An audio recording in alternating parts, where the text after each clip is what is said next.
Le poids du tourisme est très important. Naturellement, quand on parle de Provence, Alpes, Côte d'Azur, les trois mots sont déjà énormes en eux-mêmes. Pas besoin de les rassembler, surtout pour dire PACA que personne ne comprend et que je regrette beaucoup. Mais la Provence évoque 1000 paysages, une douceur de vivre, une culture. Les Alpes, c'est la pureté du ciel et des esprits et des âmes. Et puis il y a Nice et la Côte d'Azur, avec une autre culture aussi, une autre clientèle, une autre image internationale. Ce qu'il faut bien savoir, c'est que pour nous, le tourisme, c'est d'abord l'expression d'une vieille culture d'accueil qui date de temps immémoriaux et qui est profondément liée à notre identité méditerranéenne. Accueillir un touriste, c'est accueillir un étranger, c'est lui dire vous êtes chez vous. Et nous avons beaucoup à apprendre d'autres pays qui sont accueillants, mais c'est une qualité en principe de notre région et une qualité méditerranéenne. S'enrichir de la présence de l'autre tout en lui offrant l'accueil. Et puis sur le plan économique, c'est un des piliers de notre économie qui n'est pas à considérer comme accessoire ou simplement sympathique.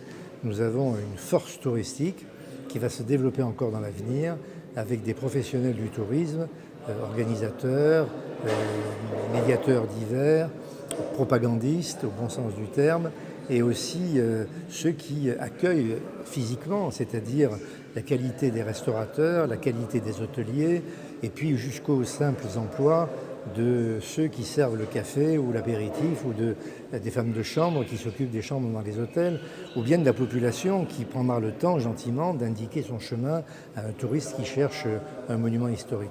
Donc c'est vraiment l'œuvre de toute une région, Provence, Alpes et Côte d'Azur, avec une grande variété de tourisme, tourisme de luxe, tourisme populaire, et en même temps une perspective formidable parce que maintenant nous avons des marchés pour notre tourisme en Chine, en Inde, au Brésil, qui étaient autrefois des pays que nous allions visiter mais qui ne venaient pas chez nous.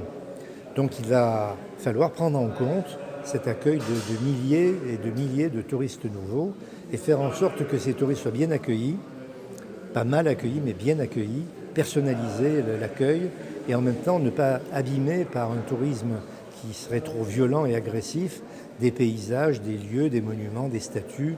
Bon, on sait que, évidemment, la Joconde au Louvre ou les marches du Parthénon sont usées par les pas des touristes. Donc il faut penser à tout cela, mais surtout c'est le symbole même de notre région.